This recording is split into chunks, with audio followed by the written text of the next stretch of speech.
ሰላም ጤና ይስጥልኝ። ዛሬ በአዲስ ቪዲዮ ተመልሻለሁኝ። ዛሬ ቀለል ካለ ነው የምንጀምረው ብዬ አስባለሁ። ቁጥሮችን በጃፓን እንዴት እንደምቆጥር ላሳያችሁ እሞክራለሁኝ። በጣም ቀላል ነው፣ ትወዱታላችሁ ብዬ አስባለሁኝ። ከአንድ እንጀምር፣ ከዜሮ እንጀምር። እዚህ ጋር ሊስት ውስጥ ባይኖርም ከዜሮ እንጀምር። ዜሮ ማለት በጃፓንኛ ሬይ ነው፣ ሬይ ይባላል። ሬይ ወይ ደግሞ ዜሮ ይባላል። ችግር የለውም። ሬይ ኦር ዜሮ ተብሎ ሊጠራ ይችላል ማለት ነው።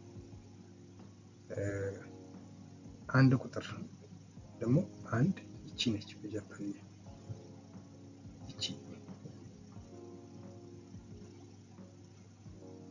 ይቺ አንድ ነው። ሁለት ኒ ነው፣ ኒ ይቺ ኒ። ሶስት ሳን ሳን። አራት ደግሞ ዮን ወይም ደግሞ ሺ ተብሎ ይጠራል። ዮን ወይም ሺ። ይቺ ኒ ሳን ሺ፣ ይቺ ኒ ሳን ዮን፣ ሁለቱም ይሆናል ማለት ነው። አምስተኛው ጎ ነው፣ አምስት ቁጥር ጎ። ይቺ ኒ ሳን ሺ ጎ። ስድስተኛው ሮኩ ሮኩ። ሰባት ናና ወይም ደግሞ ሺቺም ይባላል፣ ሺቺ። ስምንት ሃቺ፣ ይቺ ኒ ሳን ሺ ጎ ሮኩ ሺቺ ሃቺ።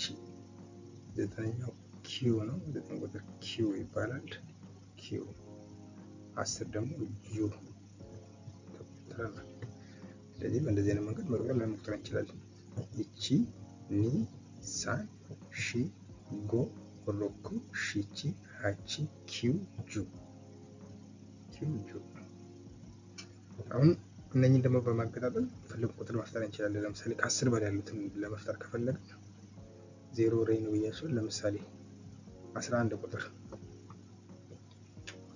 11 ቁጥር 11 ጁ ይቺ ነው፣ ጁ ይቺ 11 ጁ ይቺ ነው።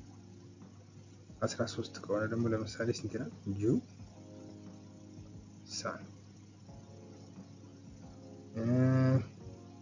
እስቲ እናንተ የሞክሩት። 19 ስንት ነው? ስትራክቸሩ ተመሳሳይ ነው። ጁ 10 ማለት ነው።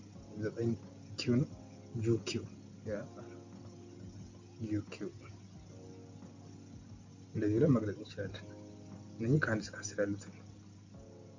ለምሳሌ 17 ከተባለ ጁ ናና።